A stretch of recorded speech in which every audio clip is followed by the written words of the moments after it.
What impact has the Chamber's advocacy efforts had on local policies?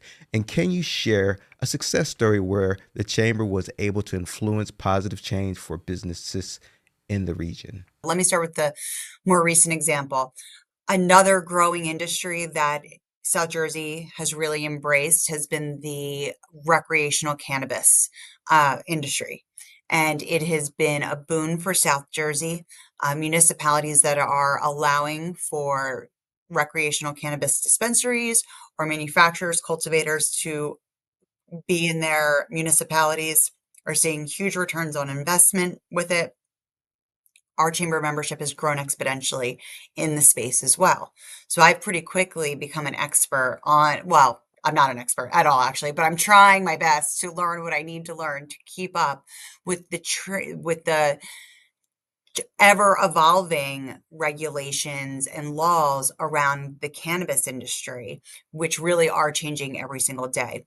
In this past fall, tax almost went through that would have tripled a certain product type that most dispensaries sell and would have been debilitating to any kind of dispensary that is trying to get themselves off the ground. The tax increase was extraordinarily high and would have deterred folks from buying from that dispensary or buying generally from the legal market, which is a whole story for another day. But I digress. We advocated strongly against that tax increase to the Cannabis Regulatory Commission, who in turn, along with the legislature, decided to hit the pause button on that tax increase going into effect at the end of last year, which some of our dispensary members had told us saved them in the last quarter of last year had that tax increase gone into effect. So that's the kind of policy where we're tracking, we're monitoring, and due to our connections that are fully apolitical in Trenton, but being knowledgeable on the issues and being able to articulate our members' viewpoints and how devastating that would have been for those specific businesses, we were able to make some headway there just in the nick of time. So that's a good example of something that just happened.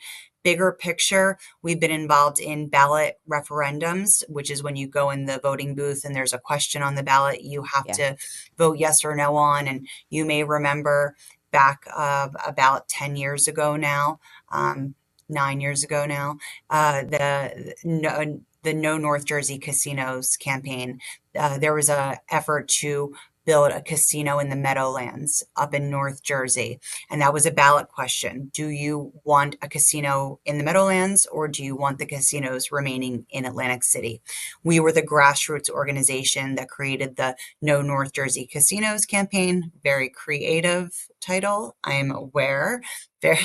But it worked. And, that ballot question failed and we were able to get voted down. And we did that in conjunction with the Atlantic City casinos, some of which were fighting that initiative. But we were the grassroots effort. We were the ones passing out lawn signs that we created and with the Facebook pages and all of that to gain momentum and educate folks specifically in South Jersey why a North Jersey casino would be so devastating to not just our casino industries, but more importantly, the people that work in the casinos.